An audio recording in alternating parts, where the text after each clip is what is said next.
दो शानदार एक्सपर्ट्स का स्वागत करने का आ चुका है वक्त। हेमांग जानी साहब, मेहुल कोठारी साहब तैयार है बिगुल के बाद।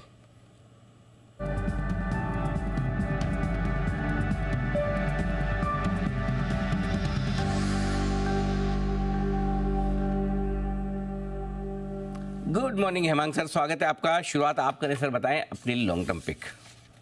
Good morning Anil ji, Deepanshu and panel members. मेरी जो लॉन्ग टर्म पिक है वो है कैम्स। उसका जो प्राइस टारगेट है वो 3,400 का है। कैम्स बेसिकली कैपिटल मार्केट से जुड़ी हुई एक कंपनी है जो कि register and transfer agent of mutual fund का काम करती है। लगभग ऑलमोस्ट 69-70% का मार्केट शेयर है और जो एक बहुत बड़ा ग्रोथ म्यूचुअल फंड इंडस्ट्री के अंदर आ रहा है उसका सीधा फायदा ये कंपनी को मिल सकता है। और उसके अलावा जो दो नए बिजनेसेस जो है, इंश्योरेंस रेपोजिटरी और एक अकाउंट एग्रीगेटर, तो ये जो डिजिटल साइड पे जो बड़ी एक ट्रांसफॉर्मेशन हो रही है उसमें भी ये दो बिजनेसेस के कारण ये कंपनी को बड़ा फायदा मिल सकता है। कल अनिल जी एक बहुत बड़ा ब्लॉक डील हुआ था, ऑलमोस्ट अबाउट 10% इक्विटी चेंज हुई थी। तो मुझे लगता है कि ये स्टॉक के अंदर लॉन्ग टर्म के पर्सपेक्टिव से निवेश करना चाहिए। टारगेट रहेगा 3,400 रुपए। ओके, तो कैम्स ये है वो स्टॉक जहां पर 3400 के टारगेट के साथ लॉन्ग टर्म में खरीदारी करने की राय। और हेमांग सर, आपको जान के बड़ी प्रसन्नता होगी, और प्रसन्नता इस बात की होगी कि दो बड़े लोग एक तो मैं और एक मुझसे भी बड़े लोग, ये हमारे बंसल जी, दोनों आपको दिल से धन्यवाद देना चाहते हैं क्योंकि आज हम दोनों का pick of the day CAMS ही था। बंसल जी, आप मेरे से बेहतर शब्दों में धन्यवाद दे सके तो प्लीज हेमांग सर आपके साथ में। अनिल जी, पहले तो अनिल जी क्लैरिफाई करूंगा, अनिल जी मैं आपसे बड़ा नहीं हूं। अनिल जी आप मेरे कोच, मेंटर, अरे उम्र के हिसाब से, फिलोसोफर, ब्रदर, सब कुछ है। अरे बाकी सब अनिल जी हाइट के हिसाब से बड़ा हूं, बस बाकी सब चीजों में छोटा हूं अनिल जी। बाकी सब में छोटा हूं अनिल जी। बंसल जी, हाँ धन्यवाद दे दीजिए आप हेमांग सर को। हेमांग सर बहुत बहुत धन्यवाद तहे दिल से। देखिए सबसे पहले तो अनिल जी ने आज सुबह इसको चूज किया था और मैं कैमरा ऑन करने से पहले टीवी को ऑन करता हूं और 2 मिनट मतलब कि पास खड़ा होकर टीवी के, जैसे अनिल जी वो ब्लैक एंड व्हाइट टीवी के टाइम पे जब रुकावट हो, खेद हो और रुकावट है खेत का, वो आता था और एंटीना ठीक करते थे, कृषि दर्शन आता था तो टीवी के पास खड़े होते थे ना, तो सिमिलर फैशन में अनिल जी टीवी ऑन करके 2 मिनट पहले मैं आपको देखता हूं अनिल जी, कोट टाई। तो आज थोड़ा लेट था, उस समय आपका ये स्टॉक चल रहा था तो उसको अच्छे से सुना था अनिल जी फुल ऑडियो में। वंडरफुल, बहुत बढ़िया, धन्यवाद। मैंने तो आपका दी थी है और अब हेमांग सर का भी। कैम्स ये है स्टॉक जहां 3400 रुपए के टारगेट के साथ खरीदारी करने के लिए लॉन्ग टर्म के। मेहुल कोठारी साहब का भी है बहुत बहुत बहुत ज़्यादा स्वागत। और आपके स्वागत में मेहुल जी मैंने एक चीज़ पेश करना चाहता हूँ, इजाज़त? जी हाँ अनिल जी। 20,801 का निफ्टी, पहली बार इतिहास में 20,800 के पार निकलता हुआ निफ्टी, और अब 20,813 का हाई बनाया है। अभी 20,800 के आसपास, अभी आज जब आप आए तो 20,800 के आसपास, और 47,000 के पार पहली बार बैंक निफ्टी निकला है। 47,003 का है, तो ये 20,800 का और 47,000 का हाई मेहुल जी को डेडिकेट। बताएं मेहुल जी, लॉन्ग टर्म पिक। शुक्रिया अनिल जी। 2 छोटे से अपडेट देना चाहूंगा। पहले मैं भी धन्यवाद करना चाहूंगा हेमांग जानी सर को, बिकॉज कैम्स हमने टाइम में 2300 के आसपास किया था लॉन्ग टर्म पिक में, उसका 2800 का टारगेट था जो कि आ गया है। अब दर्शकों से यही सलाह है कि 3400 का जो सर ने टारगेट दिया उस टारगेट से होल्ड कीजिए। दूसरा अपडेट ये है कि FII पिक यानी कि फेस्टिव इन्वेस्टमेंट पिक में हमने हिंद पेट्रो दिया था और कहा था सारे OMCs यहाँ से चलेंगे। 250 पर हिंद पेट्रो दिया था, 375 का हमारा टारगेट था, तकरीबन 1.5 महीने पहले ही हमने दिया था, जो कि टारगेट आ गया है। सो एडवाइस यही रहेगी, यहाँ पर 50% बुक कर सकते क्योंकि बहुत ही फास्ट टारगेट आ गया है, और 50% होल्ड कीजिए। अभी भी 450 से 500 तक की जगह है हिंद पेट्रो में। तो ये दो एक अपडेट देने थे। तो मेहुल जी मेरे 2 मासूम से सवाल आ गए इसमें। पहला तो ये कि HPCL आपने कहा 50% बुक कर लीजिए, 50% रोके, तो इसमें मासूम से सवाल ये कि अगर किसी के पास एक लोट है तो आधा आधा कैसे तोड़े? तो एक बार के प्रॉफिट करना सकता है, यहाँ से पता नहीं क्या। सॉरी मैं सुन नहीं पाया आपको, वापस बोलिए। एक बार के लिए थोड़ा बहुत यानी कि एक लॉट बुक करना चाहिए, नीचे आएगा तो वापस से निवेश करना चाहिए, बिकॉज 450 से 500 तक की जगह अब भी है इस काउंटर में। अरे सिंपल से मैं बताता हूँ लॉजिक। फ्यूचर वाला पूरा बेच दो, और आधी डिलीवरी कैश में खड़ी कर दो। है कि नहीं? अच्छा, दूसरा कैम्स के लिए जो आपने धन्यवाद दिया वो 2200 रुपये, इतना लंबा वाला धन्यवाद देने की जरूरत नहीं है। ऐसे तो फिर मेरे को हर आदमी को हर आईपीओ का, मैं तो हर आईपीओ पे बाइक की रिकमेंडेशन दिया हूँ, मुझे तो धन्यवाद देते देते शो खत्म हो जाएगा। तो ये हाल ही वाला है ना जो ताज़ा ताज़ा आजकल वाला हो, उसका धन्यवाद। बाकी तो ठीक है, चलता रहता है। ऐसा हेमांग सर बुरा भी नहीं मानेंगे कि सबने धन्यवाद नहीं दिया, तो कोई बात नहीं। आइए तो हाँ, 20,800 निफ्टी 47,000 पहली बार आपके लिए, बैंक निफ्टी भी आ गई। मेहुल जी के स्वागत में बताया ना मैंने, मेहुल जी के स्वागत में करना जरूरी था। और तो मेहुल जी 20,800 फिर से निफ्टी 47,000 के ऊपर। बताएं sir long term pick. Anil ji, आज की जो लॉन्ग टर्म पिक है अडानी ग्रुप में से है, वो है अडानी ग्रीन्स। 1200 रुपए के आसपास से ट्रेड कर रहा है। 1000 के स्टॉप लॉस इसको करना है, थोड़ा सा बड़ा स्टॉप लॉस है, रिस्की थोड़ा हो सकता है न्यूज के चलते, बट टारगेट है इसका 1600 का, टारगेट भी उतना ही बड़ा है। ऐसा लग रहा है बॉटम आउट हो चुका है और यही एक काउंटर है जो अडानी ग्रुप में अब तक स्टार्ट नहीं हुआ है चलना। अब इसने 200 दिन का मूविंग एवरेज को रिक्लेम कर लिया, तो मुझे लगता है बॉटम आउट हो गया और एक चांस लेना चाहिए इस काउंटर में। बाय कीजिए लॉन्ग टर्म के हिसाब से 1600 का टारगेट अडानी ग्रीन्स। 1600 के लक्ष्य के लिए अडानी ग्रीन्स ये है स्टॉक जहां पर खरीदारी करने के लिए आपके लिए मेहुल कोठारी साहब की तरफ से आती है। दिखते मेहुल जी और हेमांग सर दोनों ने अपनी तरफ से अपनी लॉन्ग टर्म पिक्स शेयर कर दी है आपके लिए। Enjoy, have fun. Okay, M&M finance ये स्टॉक भी आज है सुर्खियों में। कुछ खबरें ऐसी है, कुछ डेटा ऐसे आए जिनकी वजह से सुर्खियों में क्या कुछ आया है बताने के लिए तैयार है वरुण। और साथ ही वरुण जी आपसे एक और निवेदन है, अपडेट तो बताइए और ब्रोकरेजेस क्या सोच रहे हैं इसके बारे में वो भी बताइए। डेफिनेटली अनिल जी, तो सबसे पहले अपडेट बता देता हूँ कि अपडेट क्या निकल के आया है। तो इनका जो हर मंथ अपडेट देते हैं, नवंबर महीने का अपडेट इन्होंने दिया है, जहाँ पे डिसबर्समेंट जो है उसमें साल दर साल 16% के आसपास की बढ़ोतरी देखने मिली है। हालांकि एक ज़माना था पिछले 6 महीने पहले अगर आप देखेंगे तो 30% के आसपास की ग्रोथ ये देता था, लेकिन उसके बाद लगातार ये कम होते गई है। और ये बेसिकली अगर आप देखेंगे तो डबल डिजिट में, मिड डबल डिजिट के आसपास की ग्रोथ जो है वो अब ये कंपनी लगातार डिलीवर कर रही है। बिजनेस ग्रोथ अगर आप देखेंगे तो 26% साल दर साल देखने मिले, लेकिन महीने दर महीने यहाँ पे देखिएगा केवल 1%, 0.9% के आसपास की बढ़ोतरी देखने मिली है। और ये एक चिंता की बात है। नवंबर में कलेक्शन एफिशिएंसी जो है 96% से घटकर 94% हो चुकी है। इनफैक्ट 94% पिछले महीने भी थी। एक ज़माना था सितंबर में जब ये 97% पे हुआ करती थी, वहाँ से अगर आप देखेंगे तो लगातार डिक्लाइन देखने मिल रहा है। अब ब्रोकरेज हाउस का क्या कहना है कि दिसंबर 2022 के बाद महीने दर महीने की जो बिजनेस ग्रोथ है वो सबसे निचले स्तर पे रही है, ये इनका कंसर्न है। मध्यम अवधि में थोड़ी बहुत दिक्कतें शायद हो सकती है और आगे निम्न में और साथ ही साथ ऑपरेशनल खर्च बढ़ सकते हैं, ये काफ़ी सारी ब्रोकरेज हाउस कह रही है। इनका कहना है कि सेकेंड हाफ FY24 में इन्होंने अच्छी ग्रोथ का अनुमान लगाया था, अगर ये नहीं हुआ तो AUM को ये डाउनग्रेड कर देंगे।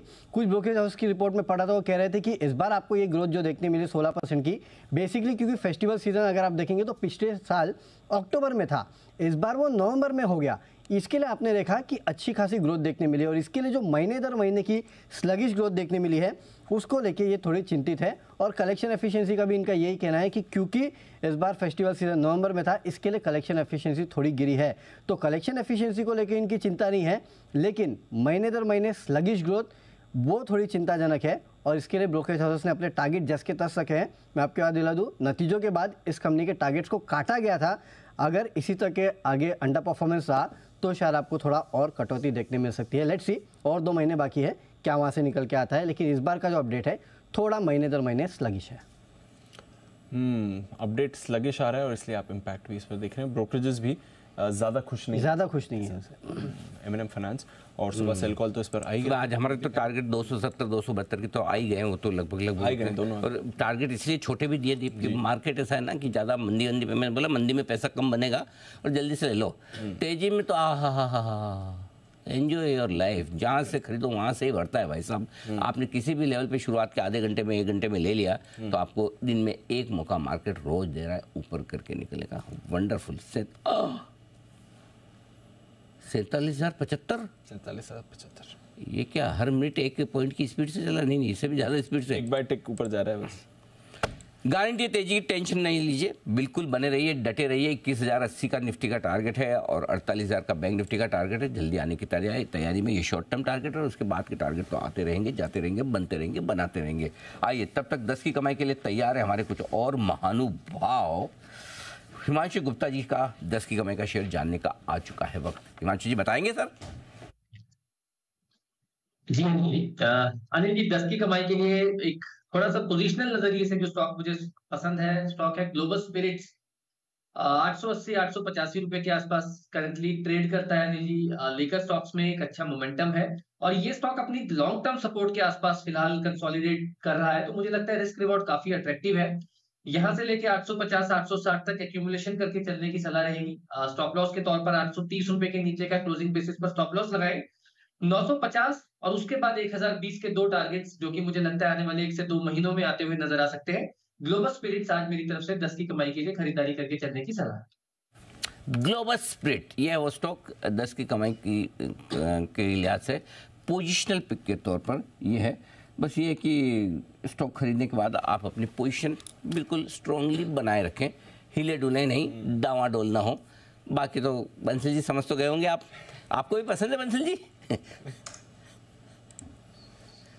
नहीं अनिल जी पसंद है, मेरे को भी काफी पसंद है। और सबसे अच्छा क्या है अनिल जी जो आपने बोला ना कि देखिए बिल्कुल पोजीशन बना के रखनी चाहिए, हिलना डुलना बिल्कुल नहीं चाहिए अनिल जी, दोनों तरीके के लोगों के लिए। हाँ। जो सिंगल है अनिल जी अगर ज्यादा हिलेंगे डुलेंगे तो कभी मिंगल नहीं कर पाएंगे, और जो ऑलरेडी हैप्पीली मैरिड हैं हाँ। उनके अनिल जी घर पे दिक्कत हो जाती है हिलने डुलने से। तो बिल्कुल पोजीशन बना के रखनी चाहिए, चाहे स्टॉक रिकमेंड करो या प्रोडक्ट का सेवन करो, हिलना डुलना नहीं चाहिए, मेंटेन रखें अपने आप को। ये राय बंसल जी की तरफ से लंबे अनुभव के बाद। बंसल जी ऐसा नहीं, बंसल जी की इम्पोर्टेंस लाइफ में इसलिए सबसे ज़्यादा है कि वो चार्ट्स तो देखते ही हैं, बहुत अच्छे से देखते हैं, लेकिन ज़िंदगी के जो क्या फलसफे जो बताते हैं अनुभव के आधार पे, वो आदमी अनुभव से ही बता सकता है, बाकी नहीं बता सकता। तो बंसल जी उसके लिए आपका बहुत बहुत धन्यवाद, और हिमांशु जी का धन्यवाद ग्लोबल स्पिरिट के लिए।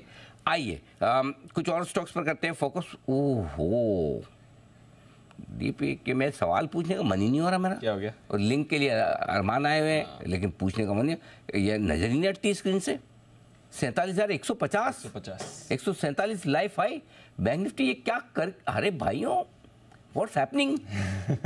तूफानी तेजी, गजब गजब। 20,825 निफ्टी, मतलब ये तो ऐसा मतलब क्या बोलना चाहिए, माउंट एवरेस्ट की चढ़ाई ऐसे पार करें जैसे मतलब प्लेन मैदान में दौड़ लगा रहे हैं। कर आए हैं आज, करना ही करना है। बहुत पाप लगेगा बेचोगे तो, बहुत पाप लगेगा, बता रहा हूँ मैं, ऐसे नहीं कह रहा हूँ। एक ज़माना था जब बोलता था कुछ भी लोगे तो खून के आंसू पीने पड़ेंगे, कुछ भी बेचोगे तो खून के आंसू पीने पड़ेंगे। एक एक लॉट पूछ लो जिन्होंने निफ्टी बैंक निफ्टी बेचा है पिछले 3 दिन पहले, हालत क्या उनकी? हालत हो गई। हाँ, स्टॉप लॉस ट्रिगर नहीं किया तो भले इलेक्शन के रिजल्ट उनकी पसंद क्या है, एंजॉय नहीं कर पा रहे, कैसे करेंगे, कैसे करेंगे, वो वाला हाल है। सो भाइयों और बहनों प्लीज़ ना खरीदा जाए, कोई बात नहीं, हिम्मत नहीं, कोई बात नहीं। ये दिमाग से नहीं आए इतना क्यों बढ़ गया, फालतू में बढ़ गया, ऐसे कैसे बढ़ गया, नीचे आएगा, ये सब भावनाएं जब आए ना दिमाग में तो फिर ट्रेडिंग स्क्रीन बंद कर दें, चाहे तो टीवी स्क्रीन भी बंद करें, हमारा भी बंद कर दीजिए, कोई दिक्कत नहीं, कम से कम आप नुकसान से तो बचेंगे। कि भाई ऐसी भावना बेचने की जो आती है ना बार बार, पकड़ के रखो, छोड़ो मत। और आज मैंने आपको बहुत अच्छे से समझाया क्यों बैंक्स बढ़ेंगे, डेटा के साथ डायरेक्शन आपको कल दिया था, आज डेटा के साथ समझाया। 5-5 हज़ार करोड़ की, 5.5 करोड़ की डिलीवरी अगर उठती है HDFC बैंक में, ICICI बैंक में, उन्होंने BTST नहीं किया है, कल लेके आज नहीं बेचना उनको 1000 पॉइंट ऊपर, समझ में आया ना? नहीं 1 हफ्ते के लिए लिया, नहीं 1 महीने के लिए लिया, कुछ लंबा सोच के लिया है। तो ये डिलीवरी जो है ये आपकी स्टॉक का floating stock selling pressure dry कर रही है, तो ये है आपके लिए बायोडिप्स वाली स्ट्रेटजी। आइए एक और स्पेस जो बड़ी मजबूत है, जिसने भी बाजार का मूड माहौल ठीक करने का काम किया, जब से वो खबर आई है उसके बाद से इनफैक्ट बाजार ने वापस से सुबह से यू टर्न लेने का काम वहां से किया। तो बता रहे हैं अरमान, अदानी ग्रुप के शेयरों में जोरदार एक्शन क्यों है, अरमान बताएं। बिल्कुल सर, ब्लूमबर्ग के हवाले से एक खबर आती हुई दिखी है कि अडानी ग्रुप को अमेरिकी सरकार ने क्लीन चिट देते हुए दिखे हैं। उन्होंने जो जांच में हिडनबर्ग ने जो आरोप लगाए हैं उसे गलत बताया है। उसी के साथ साथ गौतम अडानी साहब पर लगे कॉर्पोरेट फ्रॉड्स के जो आरोप हैं वो भी गलत बताते हुए दिखे हैं। अब हुआ क्या था, यूएस ने अडानी ग्रुप को श्रीलंका के पोर्ट प्रोजेक्ट के लिए कुछ कर्ज दिया था। अब कर्ज दिया है तो ऑब्वियसली उसका ड्यू डिलीजेंस होगा। तो ड्यू डिलीजेंस के समय जिसमें इंटरनेशनल डेवलपमेंट फाइनेंस कॉर्प ने जो ड्यू डिलीजेंस किया था उसमें ये साबित होता हुआ दिखा है कि जो अडानी के ऊपर हिडनबर्ग ने जो आरोप लगाए थे वो झूठे हैं। उसी के साथ साथ अगर आप देखें तो कोटक की बढ़िया रिपोर्ट भी आती हुई दिखी अडानी पोर्ट्स पर। उन्होंने कहा है कि अभी तक अगर आप देखें FY24 तक देखें तो अडानी पोर्ट्स ने मार्केट शेयर अच्छा खासा बढ़ाया है। सिर्फ रियलाइजेशन ही नहीं, ऑपरेशंस की बात करें तो वहां पर भी बढ़िया एफिशिएंसी आती हुई दिखी है। और पूरे अगर ट्रांसपोर्टेशन की अगर आप बात करें, उनकी पूरी ट्रांसपोर्टेशन कवरेज में ब्रोकरेज उनका ये कहना है कि अडानी पोर्ट्स जो है वो उनका सबसे टॉप मोस्ट पिक है। और अभी जस्ट कुछ समय पहले आपको एक खबर ये भी आती हुई दिखी थी कि अंबुजा सीमेंट ने सांगी इंडस्ट्रीज का जो बड़ा एक्विजिशन है, लगभग 5,000 करोड़ के आसपास का जो एंटरप्राइज वैल्यू का है, वो पूरा करते हुए दिखे हैं। ये तो आज सब हुआ ही है। उसी के साथ साथ कुछ दिन पहले एक खबर ये भी थी कि सेबी ने सुप्रीम कोर्ट को कहा है कि जो 24 में से 22 मामलों में जो उनको और समय की आवश्यकता नहीं है, उनकी पूरी जो रिसर्च है वो ऑलरेडी पूरी हो चुकी है और इसमें अब उनको कोई आवश्यकता नहीं है। तो वहां से भी उनको जो है सपोर्ट आता हुआ दिखा था। तो कई सारी चीज़ें एक साथ हम देख रहे हैं। अदानी ग्रुप के लिए अच्छी खबरें आपको आती हुई दिख रही हैं। ये आपके लिए अपडेट आ रहा है। और बाय द वे, ये जो स्टॉक्स में रैली आई है अदानी ग्रुप स्टॉक्स में, वहाँ से हम देख रहे हैं गौतम अदानी साहब फोर्ब्स बिलियनर लिस्ट के टॉप 20 में उनकी एंट्री भी हो चुकी है इस स्टॉक रैली के बाद। उनकी नेटवर्थ ऑब्वियसली रैली के बाद ऊपर भी गई है। तो काफ़ी सारे अपडेट्स अदानी ग्रुप शेयर्स के लिए आपको आते हुए दिख रहे हैं, यहाँ पर रख रही है आपको नजर। आइए एक छोटा सा ब्रेक लेते हैं। ब्रेक के बाद एक खास मेहमान भी हमारे साथ जुड़ने के लिए हैं तैयार, उनका भी करेंगे स्वागत। बस 2 मिनट में लौटेंगे।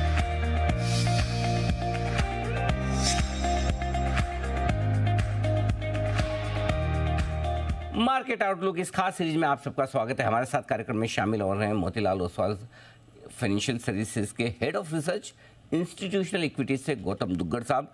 बहुत बहुत स्वागत है गौतम जी, धन्यवाद समय देने के लिए। और आपने चुनाव के नतीजे के बाद संडे को एक बहुत ही इंटरेस्टिंग रिपोर्ट लिखी है, मैंने पढ़ी भी है, लेकिन मैं नहीं बताऊंगा, दर्शकों को आप ही बताएंगे। रिपोर्ट आपने लिखी है, जरा बताएं सर, क्या क्या खास ऑब्जर्वेशन इन नतीजों को देखने के बाद आपने निकाले हैं? गुड मॉर्निंग अनिल जी, धन्यवाद यहाँ बुलाने के लिए। जैसे कि आपने कहा, रिपोर्ट में हमने 3 चीजों का जिक्र किया है। एक तो जो बाजार थोड़ा सा नर्वस था स्टेट पोल्स को लेके, स्टेट इलेक्शंस को लेके पिछले 2-3 महीनों से, तो जो नतीजे आए इस संडे को वो उम्मीद से काफी बेहतर थे। 4 स्टेट्स में क्लियर मेजॉरिटी था और 4 स्टेट में से जो 3 स्टेट बीजेपी ने जीते वो भी उम्मीद से बेहतर थे। बाजार को लग रहा था, जो एक्सपेक्टेशन था 1 या ज्यादा से ज्यादा 2 स्टेट का, उन्होंने 3 स्टेट में क्लीन स्वीप किया है। इससे एक चीज जो आगे हुई है वो ये हुआ है कि जो 2024 के लोकसभा इलेक्शंस है उसको लेकर जो एक अनसर्टेनिटी था बाजार में, वो थोड़ा कम हुआ है। क्योंकि पूरा कम हुआ है अभी बोलना डिफिकल्ट रहेगा। As they say in cricket, match is not won till the last ball is bowled. So वो थोड़ा सा एक अनसर्टेनिटी, हैंगओवर जो था वो कम हुआ है।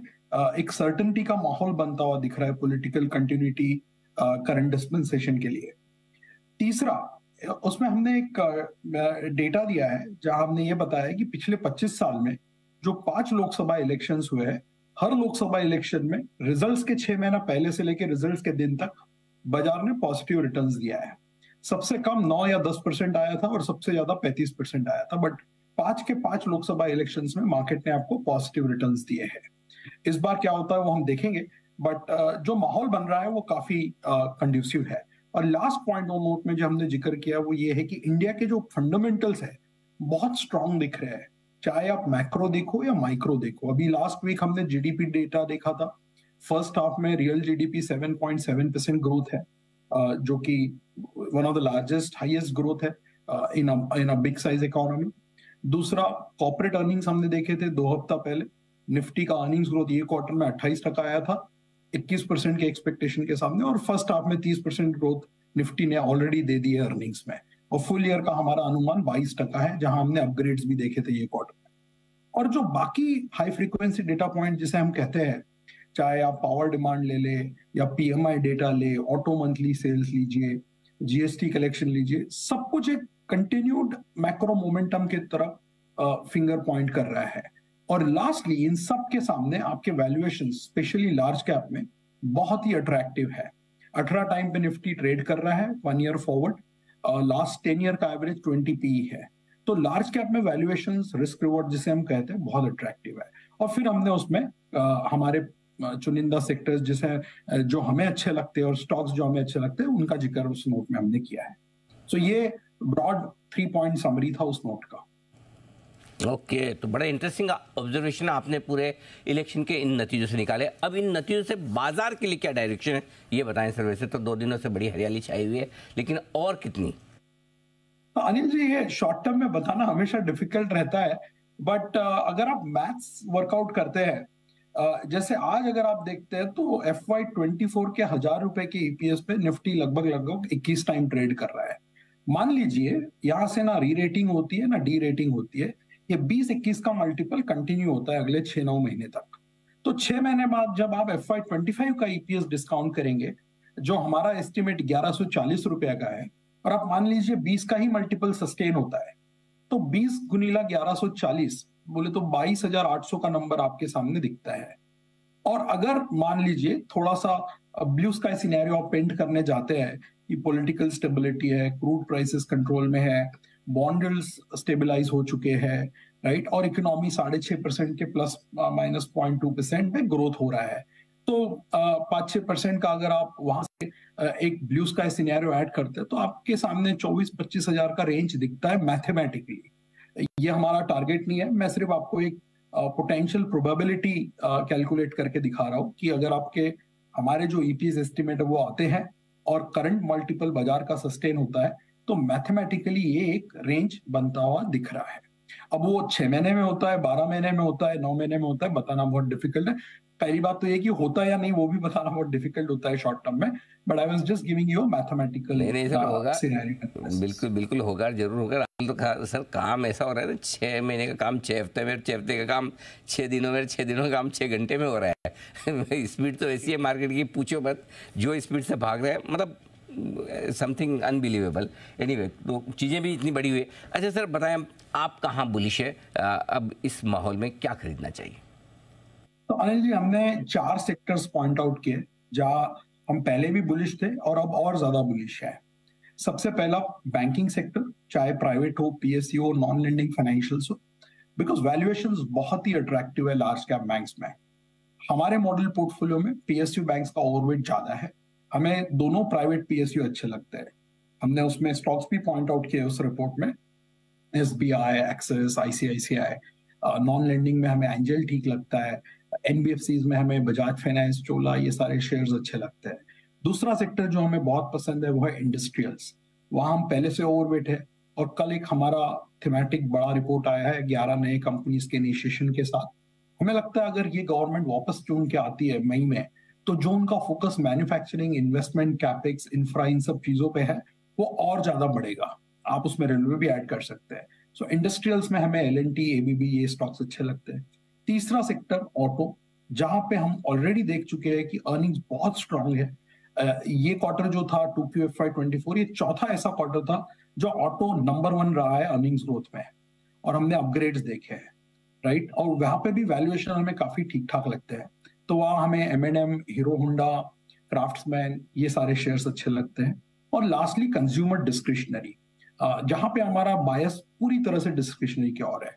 जैसे हमने पहले भी कई बार बात की है, टाइटन हमारा वहां पे नंबर 1 प्रेफर्ड स्टॉक रहा है पिछले 1 दशक से, वहां पे हमारा कन्विक्शन आज भी बहुत स्ट्रांग है, आज भी वो हमारा प्रेफर्ड नंबर 1 स्टॉक है। इसके अलावा फिर आप Indian hotel, Zomato, lemon tree, metro, ये सारे शेयर हमारे मॉडल पोर्टफोलियो में दिखेंगे। सो इंडस्ट्रियल में मैं एक चीज बताना भूल गया, मैं रियल एस्टेट को भी वही ब्रैकेट में डालता हूँ, सीमेंट रियल एस्टेट को।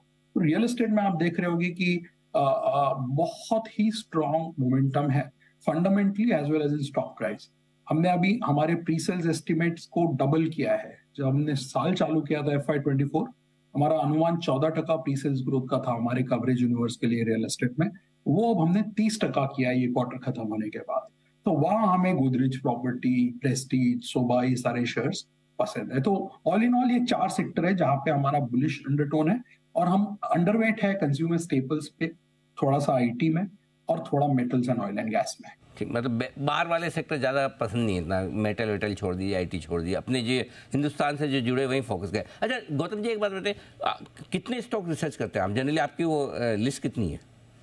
अभी कल के अगर आप 11 स्टॉक्स ऐड कर दे तो अब हम 275 के आसपास पहुंच गए हैं। अरे कल हमने 11 नए स्टॉक्स पे इनिशिएशन किया है कैपिटल गुड्स का। अच्छा, सो अभी total coverage Motilal Oswal financial services का और इंस्टीट्यूशनल इक्विटी रिसर्च 275 स्टॉक्स हो गए। वाओ, 275 तो मतलब लंबी चौड़ी बड़ी टीम होगी आपके पास में। जी हाँ, हमारे कवरेज में 21 सेक्टर है और 50 मेंबर का strong institutional equity research team है जो करीबन 21 सेक्टर देखते हैं। तभी तो मोतीलाल की ओसवाल की जो टैगलाइन है, सॉलिड रिसर्च, बिल्कुल बनती भी है। और गौतम जी उस रिसर्च के हेड हैं इंस्टीट्यूशनल इक्विटीज़ में, और पूरे देश दुनिया की जितनी बड़ी इंस्टीट्यूशंस हैं, म्यूचुअल फंड्स हैं, एफआईज हैं, बैंक्स हैं, फाइनेंशियल इंस्टीट्यूशंस हैं जो बाज़ार में पैसा लगाती है, उनको सबको रिसर्च देने का काम करते हैं। और आपने बहुत ही बढ़िया इन्वेस्टमेंट के मौके भी बताए गौतम जी, और साथ ही बाजार का डायरेक्शन भी। बहुत बहुत धन्यवाद सर समय देने के लिए आज हमें, thank you so much. Gautam Duggar साहब बताते हुए आपको पूरा का पूरा एक्शन बाजार का यहाँ पर। आइए बढ़ते आगे, पोजिशनल पिक्स का वक्त है। हेमांग सर भी तैयार हैं। हेमांग सर बताएं positional pick. Positional pick Anil ji मैंने टायर स्पेस से ली है। उसके दो रीजंस हैं। एक तो ये है कि जो ऑटो सेक्टर है उसमें टू व्हीलर में भी बहुत अच्छा हमने ग्रोथ देखा है, तो ओईएम और जो रिप्लेसमेंट डिमांड है उसमें एक अच्छा अपटिक देखने को मिलेगा। दूसरी बात ये है अनिल जी कि क्रूड के जो दाम घटे हैं उसका भी जो फायदा है वो टायर कंपनी को मिलेगा। जो थोड़ा सा पहले लोगों को डर था कि मार्जिन प्रेशर रहेंगे, तो उसमें भी मुझे अच्छा लग रहा है। तो सीएट जो है वो मेरी पिक रहेगी, और मुझे लगता है कि इसका जो टारगेट प्राइस है वो लगभग 10 से 12% का अपसाइड यहाँ से देख सकता है। तो लगभग 2600 के टारगेट के लिए सीएट लिया जा सकता है। सीएट 2600 के टारगेट के लिए खरीदारी करने की राय। सीएट पिछले 1-2 दिनों में एक आध और भी रिकमेंडेशन आई थी, कहीं तो चेक करना पड़ेगा, लेकिन आई जरूर है, ये मुझे पता है। मेहुल जी बताएं सर आपकी पोजिशनल पिक। अनिल जी आज की जो पोजिशनल पिक है वो पीएसयू बैंक स्पेस से है, IOB that is Indian overseas bank. PSU bank index की बात करें तो न्यू लाइफ टाइम हाई पर एक ब्रेकआउट आया है, बहुत ही बेहतरीन ब्रेकआउट है। यहाँ पर लगता है कि पीएसयू बैंक और भी आउट परफॉर्म कर सकते हैं, तो आईओबी बाइंग करना है 37 के स्टॉप लॉस से। टारगेट रहेगा इसका 52 का। एक नया रेंज ब्रेकआउट आया है इस काउंटर में, रिसेंट टॉप 51 का था, ऐसा लग रहा है कि उसको निकाल सकते हैं आने वाले कुछ महीनों में। सो आईओबी रहेगी हमारी पोजिशनल पिक। आईओबी ये पोजिशनल पिक है, 37 रुपए के स्टॉप लॉस के साथ करनी है आपको खरीदारी 52 रुपए के टारगेट के लिए। सरकारी बैंकों में एक्शन है भरपूर। थोड़ी देर में शॉर्ट टर्म पिक्स भी बताएंगे, और कुणाल जी राकेश जी भी तैयार है अपनी 10 की कमाई का शेयर देने के लिए, लेकिन वो करेंगे इंतजार, क्योंकि अब वक्त है हमारे लिए न्यूज़ पर व्यूज़ का।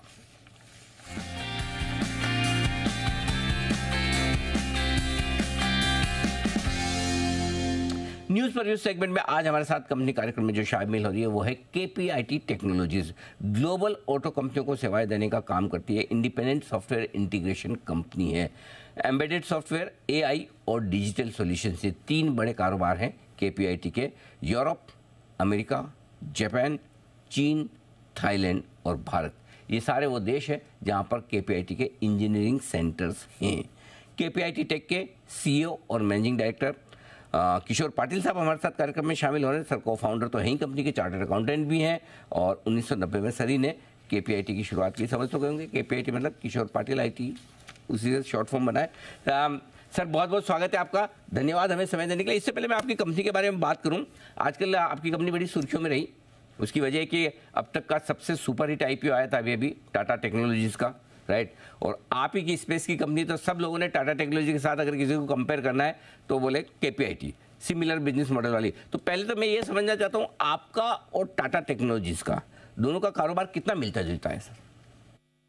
मैं ये बताने के पहले एक बात आपको एक्सप्लेनेशन देना चाहता हूँ कि केपीआईटी मेरे इनिशियल से नहीं शुरू हुई है। अच्छा। हम 2-3 बार पूछ लगे, वो हमारे जो चार्टर्ड अकाउंटेंट फर्म थे उसके इनिशियल्स लेके हमने शुरू किया। ये तो मेरा यस आपने बताया था, बिल्कुल याद आया मुझे। राइट। ये तो इत्तेफाक है कि मेरे इनिशियल से मैच होते हैं, बट एनीवे ठीक बात है आपका, हाँ ठीक है। तो आपका जो क्वेश्चन था कि सॉरी आपका क्वेश्चन वापस। टाटा टेक्नोलॉजीज के साथ अपना आपका कारोबार जो है वो कितना मिलता जुलता है? क्योंकि लोग जनरली कंपेयर कर रहे हैं दोनों कंपनियों को कि भाई आईपीओ जब आया था तो नियरेस्ट उनके लिस्टेड पेयर शायद केपीआईटी है।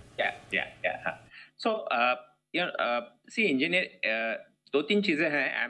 मैं अपने बारे में बात करता हूँ। हमारा फोकस है ज्यादा सॉफ्टवेयर पे है, हमारा ऑपरेटिंग सिस्टम पे है, आर्किटेक्चर पे है, मिडलवेयर पे है, और मुझे लगता है कि दुनिया में बहुत कम कंपनी है जो इस एरिया में फोकस कर रही है, स्पेसिफिकली मिडलवेयर ऑपरेटिंग सिस्टम, इसमें कुछ जर्मन कंपनी। तो ये हमारा स्पेशलाइजेशन है। और जैसे हम एसडीवी बोलते हैं, सॉफ्टवेयर डिफाइंड व्हीकल का जो पूरा प्रोग्राम है उस पर हमारा फोकस ज्यादा है। सब कंपनी थोड़ा तो काम करते हैं, बट ये हमारा ज्यादा स्पेशलाइजेशन है, बिकॉज हमारा 70-80% काम इसी एरिया में चलता है। ओके, तो मतलब आपका और टाटा टेक्नोलॉजी का बिजनेस मॉडल काफ़ी अलग है, मतलब आपका फोकस अलग है, बिजनेस अलग है। Okay, perfect sir. अच्छा, ये बताएं सर, पिछले तिमाही के हमने नंबर्स भी देखे हैं, बहुत ज़बरदस्त है रिजल्ट्स हर एक पैरामीटर पर। क्या कुछ तब से लेकर अब तक कुछ बिजनेस एनवायरनमेंट में कुछ बदलाव आया है, प्लस बचे हुए 6 महीनों में किस तरह का एनवायरनमेंट आप ओवरऑल देख रहे हैं बिजनेस के लिहाज से, क्योंकि आपका ज़्यादा कामकाज ग्लोबल मार्केट से है, जरा वो समझाएं सर। नहीं तो जनरली जो हमारा फंडामेंटल्स है कि जो OEMs है, कार मैन्युफैक्चरर्स है, वो स्पेंड करेंगे टेक्नोलॉजी एरिया में। वो उनके जो प्रोग्राम्स आने वाले हैं 26-27 में, उस पे उनका खर्चा चालू रहेगा। अभी एक आधा क्लाइंट में ज्यादा, एक आधा क्लाइंट में कम होता है, बट ये ट्रेंड रह गया है। और अभी हालांकि में एक दो एनालिस्ट के रिपोर्ट्स आए थे, उन्होंने भी ये देखा है कि ये जो खर्चा है OEM का वो बरकरार रहा है। सो ये खर्चा हो जाएगा, स्पेंड विल बी देयर। सो हमें अगर पूछा तो एनवायरनमेंट में ज्यादा कुछ फर्क नहीं है। और जैसे कि हमने बताया 6 महीने के नतीजे के बाद कि हमारा 37% से हमने जो गाइडेंस अपग्रेड किया था कि 37% से ज्यादा आय में वृद्धि हो जाएगी, तो वो हमें कॉन्फिडेंट है हम उसके बारे में। हमने ये भी बताया था कि EBITDA 20% से ज्यादा रहेगा। सो ये दोनों चीजों पे हम कॉन्फिडेंट है। चलिए बढ़िया। तो आउटलुक रेवेन्यू का जो आपने कहा था कॉन्स्टेंट करेंसी में 37% प्लस की ग्रोथ और EBITDA 20% प्लस की ग्रोथ, वो आउटलुक अभी भी बरकरार है, वहाँ की कोई दिक्कत नहीं। अच्छा, अब सर ये बताएं कि किसी तरह की कोई एक्सपांशन प्लान, कैपेक्स और कुछ करने जा रहे हैं आप? नहीं, अभी तो हमें लगता है कि हमें ज्यादा ध्यान देना चाहिए कि जो क्लाइंट्स हैं उन पे हम नए ऑफरिंग लेके जाए, और उसी में जैसे मैंने बताया कि उनका एक्सपेंडिचर है इसमें, तो उसका ज्यादा से ज्यादा शेयर हम ले सकते हैं। उनके जो नए, उनके तरफ कुछ जब ये प्रोडक्शन में जाएंगे, ये प्रोग्राम्स आज जो चल रहे हैं, उनको जो मुश्किलें आएंगे उसके लिए हम पहले से सॉल्यूशन लेके जाए। सो इसी पे हमारा फोकस है। हम ऐसा कोई बड़ा कैपेक्स वगैरह नहीं देख रहे हैं, छोटा मोटा चलता है, बट ऐसा बड़ा तो कुछ प्लान नहीं। अच्छा, वैसे तो सर आपका बिजनेस लगभग पूरी दुनिया में है, ज्यादा ग्रोथ कहाँ से आ रही है इस वक्त ग्लोबली? अगर आप देखें यूरोप, चाइना, अमेरिका, कहाँ से आपको ज्यादा मजबूत दिख रहे हैं मार्केट? तो हम खुशकिस्मत है कि हमारे तीनों एरिया में ग्रोथ अच्छी है हमारी, बट अगर उसमें देखा जाए तो एशिया में ज्यादा ग्रोथ आ रही है, और उसके बाद यूरोप भी अच्छा है, और US में भी रीजनेबल ग्रोथ है। चलिए, तीनों मार्केट ठीक है आपके लिए ग्रोथ देते हुए दिख रहे हैं। पाटिल साहब, बहुत बहुत धन्यवाद, आपका समय दिया, आपने विस्तार से अपनी कंपनी के प्लान्स के बारे में, आगे की परफॉर्मेंस के बारे में गाइडेंस हमारे दर्शकों को दिया। Thank you so much sir, धन्यवाद। धन्यवाद। आइए किशोर पाटिल साहब, MD CEO KPIT टेक के बताते हुए कंपनी के परफॉर्मेंस और योजनाओं के बारे में।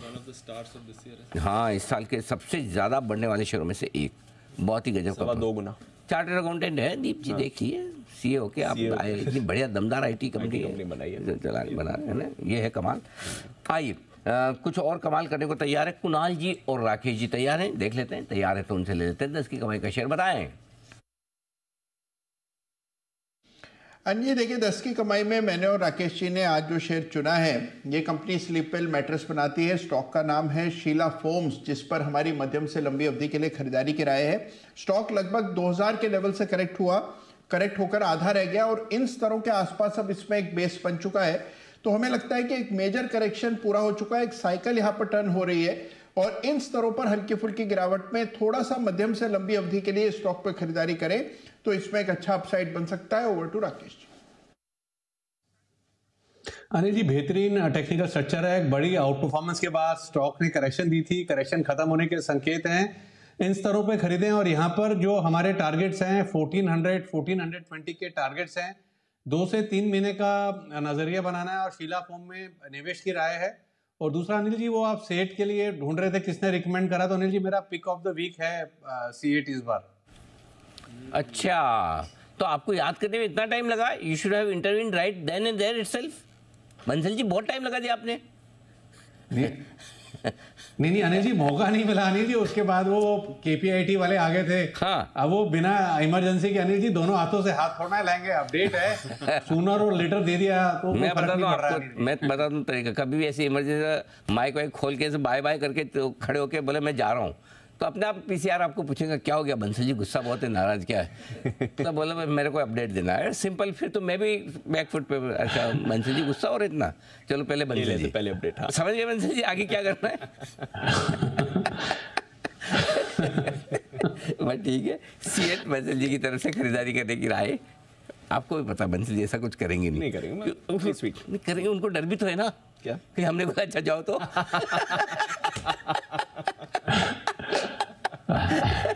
बंसल जी ऐसा कभी होगा नहीं, बिल्कुल भी चिंता न करें। जहां भी आपको लगे हाथ हिला के आपको देना update, please raise your hand, वहीं का वहीं बहुत मजा आएगा। एनीवे, बट ठीक है, अभी भी ठीक है। C8 यहाँ पर खरीदारी करने की राय बंसल जी की तरफ से भी आई थी। शीला फॉर्म्स खरीदारी करने की राय कुणाल जी और राकेश जी की तरफ से 1400-1420 के टारगेट के लिए।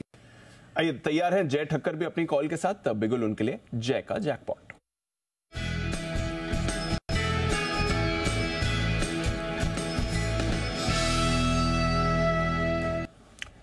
बताएं जय। दीप, एक अपडेट दे देता हूँ छोटा सा, जो आज फिन निफ्टी का दीप कैश का ऑप्शन दिया 50 रुपए पे दी, 90 और 112 टारगेट्स के लिए। इनफैक्ट 180 हो गया, मोर देन ट्रिपल हो गया है वो 50 वाला 180, अभी भी 140 पे ट्रेड कर रहा है। तो इससे यहाँ पे मुनाफा हो रहा है तो डेफिनेटली प्रॉफिट बुक करें। एंड अब जो रिकमेंडेशन मेरा है वो IDFC फर्स्ट बैंक का 90 के स्ट्राइक का कॉल ऑप्शन है। IDFC फर्स्ट बैंक का 90 के स्ट्राइक का कॉल ऑप्शन 255-260 पे मिल रहा है, ₹2.55, ₹2.60 पे मिल रहा है। ₹1.40 का आप लगाइए stop loss.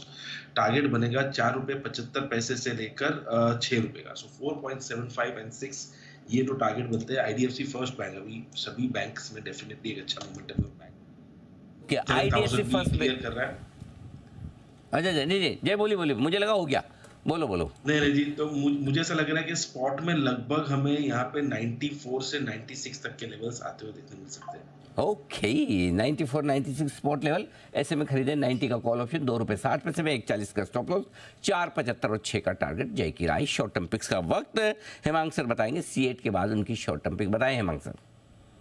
Anil ji, short term pick मैंने फर्टिलाइजर सेक्टर से ली है और उसके 2-3 कारण हैं।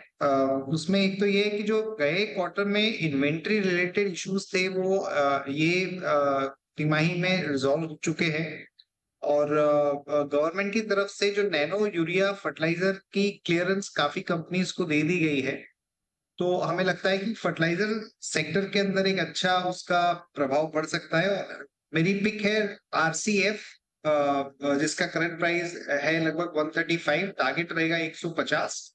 तो जैसा मैंने कहा कि ये क्वार्टर में काफी अच्छा एक पॉजिटिव इम्पैक्ट देखने को मिलेगा। और पोटैश के अंदर इंपोर्ट रिलेटेड भी एक डेवलपमेंट आई थी जिसका फायदा फर्टिलाइजर कंपनी को आ सकता है। तो RCF में शॉर्ट टर्म के पर्सपेक्टिव से निवेश करें, टारगेट प्राइस रहेगा 150 की टारगेट लिए करें RCF में खरीदारी। ओके, आज फिर से आपको बहुत सारे धन्यवाद मिलने का दिन है हेमांग सर। सुमित जी ने भी आज सुबह 137 रुपये में खरीदारी करने की राय दी थी आज RCF में, उनकी तरफ से धन्यवाद स्वीकार करें। आइए मेहुल जी से जानते हैं उनकी शॉर्ट टर्म पिक बताएं सर। अनिल जी, शॉर्ट टर्म पिक से पहले एक अपडेट और एक डिस्क्लोजर। देखिए, जो आज अडानी ग्रीन्स दिया था हमने, वो 20% के अपर सर्किट के पास है। तो ये एक अपडेट थी और डिस्क्लोजर ये था कि इतना हाई कन्विक्शन हो रहा था हमें कि हमने व्यूअर्स को देने के बाद हमारे क्लाइंट्स को भी ये स्टॉक रेकमेंड किया है सेम टारगेट प्राइस से। सो बहुत ही अच्छी तेजी देखने मिली है इस काउंटर में। आज का जो हमारा शॉर्ट टर्म पिक है वो फिर से PSU बैंक स्पेस से ही है। पहला पोजीशन जो था वो IOB था। ये दो जो शॉर्ट टर्म है वो है यूको बैंक। 36 के स्टॉप लॉस से इसमें खरीदारी करनी है। 48 का टारगेट है। जो जैसा मैंने पहले कहा कि PSU बैंक इंडेक्स में बड़ा ब्रेकआउट आया है, इस काउंटर में भी रेंज ब्रेकआउट आया है। रीसेंट है 48 का था, तो मुझे लग रहा है उसको रीटेस्ट करेगा यहाँ से आने वाले कुछ 1-2 महीने में। तो यूको बैंक बाय कीजिए 48 के टारगेट से, stop loss 36। Okay, UCO bank, ये है वो बैंक जो पसंद है आपको। मेहुल कोठारी साहब 36 का स्टॉप, 48 का टारगेट, खरीद कर चलें शॉर्ट टर्म के लिए, आपके लिए ये रहा है। और इस बीच आइए अदानी ग्रुप शेयरों की तेजी और बढ़ती। माय गॉड, अदानी एंटरप्राइज देखिए 10% के ऊपरी सर्किट पर, और अदानी पोर्ट भी लगभग 10% के ऊपरी सर्किट पर जाता हुआ दिख रहा है। अंबुजा सीमेंट 7% ऊपर है, इसके लिए भी एक बार बधाई है हिमांशु गुप्ता जी को। बोल रहे हैं 510 515 तो आज ही आना है, लगभग वहां तक पहुंच चुका है। इसके अलावा आप अदानी ग्रुप के बाकी कैश के स्टॉक्स देखिए, क्या कमाल का एक्शन जबरदस्त होता दिख रहा है। 19% ऊपर अदानी ग्रीन, बधाई एक बार फिर से मेहुल जी को। और इसके अलावा अदानी ग्रीन और भी किसी ने आज मुझे खरीदारी करने की राय दी थी, मैं देख रहा, एक तो लॉन्ग टर्म पिक के तौर पे मेहुल जी ने दी है। अदानी एनर्जी सॉल्यूशन 13% ऊपर है, अदानी टोटल गैस 9% ऊपर, एनडीटीवी 9% ऊपर, अदानी पावर 7% ऊपर, अंबुजा 7% ऊपर। अमेजिंग, मतलब 6 से 20% की रेंज में अदानी ग्रुप के शेयर तेजी से उठते हुए आपको नजर आएंगे। ये है आपके लिए बड़ा एक्शन आज आता हुआ। जय ठक्कर भी तैयार है। जय मतलब 11 बजे 10 की कमाई देंगे आप, जल्दी से बताइए। और ऊपर से I take my own sweet time. एक मिनट अरे पहले डांट तो लगा दो। ऊपर से आपको मैं आराम से स्वीट टाइम लेके आता हूँ, थोड़ा जल्दी आओ भाई साहब। ये तो अभी हम जय हिंद कर ही देते थे शो का था। बताएं सर। Anil ji thanks Anil ji for giving chance again. Anil ji Rossari खरीदना है, 791 792 के रेंज में ट्रेड कर रहा है।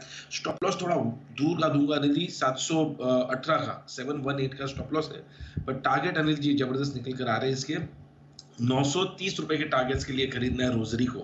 यहाँ पे मुझे ऐसा लग रहा है कि अच्छा रिट्रेसमेंट हो चुका है प्रीवियस एक impulsive move 5 wave rising structure का, और मंथली चार्ट पर अनिल जी इसके मोमेंटम में पॉजिटिव डाइवर्जेंस है, डेली में बुलिश क्रॉसओवर देखने मिला है। आई थिंक एक सही टाइम पर ये स्टॉक में दे रहा हूँ, मुझे ऐसा लग रहा है it's a very good risk reward. बहुत ही बढ़िया। लेकिन एक चीज है, आज जय का ऑडियो और वीडियो दोनों इतना क्लियर। जय कहाँ से कर रहे शो, मतलब बढ़िया, इतना साफ सुथरे तो आप कभी दिखे ही नहीं हमें।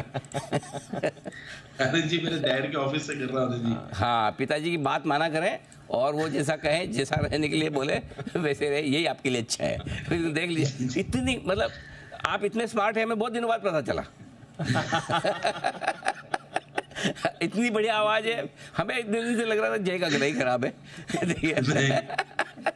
बहुत बहुत धन्यवाद, बहुत सही लोकेशन पे आप हैं। आज वाकई में शो करने का बड़ा मजा भी आया आपके साथ। कॉल्स तो दमदार हैं ही, हमेशा ही होती है, बट बहुत अच्छा लगा। डे हाई पर, लाइफ हाई पर मार्केट है। एब्सोल्युट, माय गॉड, 20,840 ये है निफ्टी का लेवल। ऐतिहासिक स्तर इस वक्त आपके सामने जो है 20,849 नया लाइफ हाई बन चुका है, और 47,230 बैंक निफ्टी का लाइफ हाई नया बन चुका है। जबरदस्त तेजी लगातार दूसरे दिन 0.5% ऊपर निफ्टी पर, 1.5% ऊपर बैंक निफ्टी पर। निफ्टी से दुगना बढ़ने की आदत बैंक निफ्टी की कल से बनती हुई जो दिख रही है, आज भी वो जारी है। जबरदस्त आउट परफॉर्मेंस है। आइए, बहुत बहुत धन्यवाद कुणाल जी, राकेश जी, सुमित जी और वागले साहब का, हिमांशु गुप्ता जी, मेहुल कोठारी साहब, हेमांग जानी साहब और जय ठक्कर साहब का भी शुक्रिया कोई कम नहीं है, उनके बराबर ही है। बिल्कुल, आप सबने भी पूरा साथ दिया है। दोपहर के शो में आपसे हमारी फिर होगी मुलाकात। मुझे और दीप को इस शो के लिए दीजिए इजाजत। देश के प्रति सम्मान के साथ करेंगे हम शो का समापन। आइए, जय हिंद।